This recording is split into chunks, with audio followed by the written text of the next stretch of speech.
ఎప్పటికప్పుడు పదులు పెట్టుకుంటూ ఉంటాడు. మోడువారినటువంటి జీవితాల్లో ఒక చిగురును అందించడానికి, చిగురును తొడిగించడానికి తన వంతు ప్రయత్నం చేస్తూ ఉంటాడు.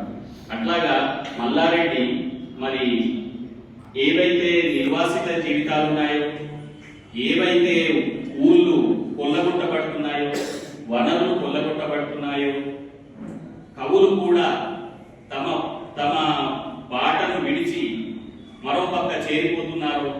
అట్లాంటి సందర్భాల్లో తాను ఒక ప్రజా గొంతుకగా నిలబడ్డటువంటి వాడు మల్లారెడ్డి.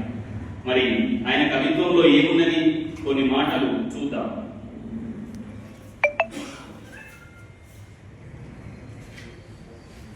ఒక చోట ఇలా అంటాడు, ఈ దేశపు మూలవాసాన్ని నాగటి కరువు మీద నిలబెట్టడం అంటాడు. ఈ దేశపు మూలవాసాన్ని నాగటి కరువు మీద నిలబెట్టేది ఎవరో మనకు తెలుసు, రైతులు. రైతులు తమ జీవితాన్ని అంతా మట్టిలో బొర్లి, మట్టి పిసికి, మట్టి పువ్వులుగా అవతరించినటువంటి వాళ్ళు రైతులు.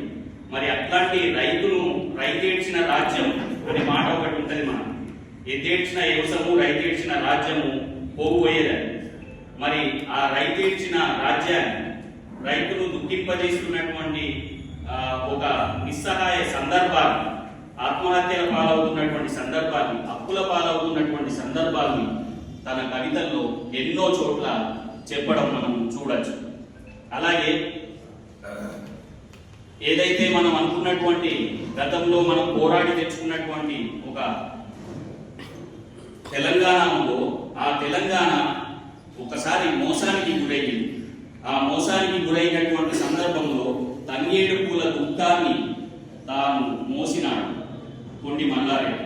తంగేడు పూల దుఃఖాన్ని తాటి కమ్మల కింద కప్పిపెట్టి తన్మయత్వంతో తడి జల గీతాన్ని ఆస్వాదిస్తున్న మూడో తరాన్ని నిందించాడు. అంటే ఒకవైపు తంగేడు పూలను దుఃఖిస్తూ ఉంటే దాన్ని కొంతమంది ఎవరైతే పాలక పక్షాన ఉండే కవులున్నారో వాళ్ళు దాన్ని గుర్తించకుండా, ఆ దుఃఖాన్ని గుర్తించకుండా తడి గీతాలు రాస్తూ ఉంటే వాళ్ళ మీద కూడా ఎక్కువ పెట్టాడు. తాను కవి మరో కవి మీద ఎక్కువ పెట్టినటువంటి అస్త్రాలు దానికి రైతుకు తగినటువంటి ధరను చెల్లించారు.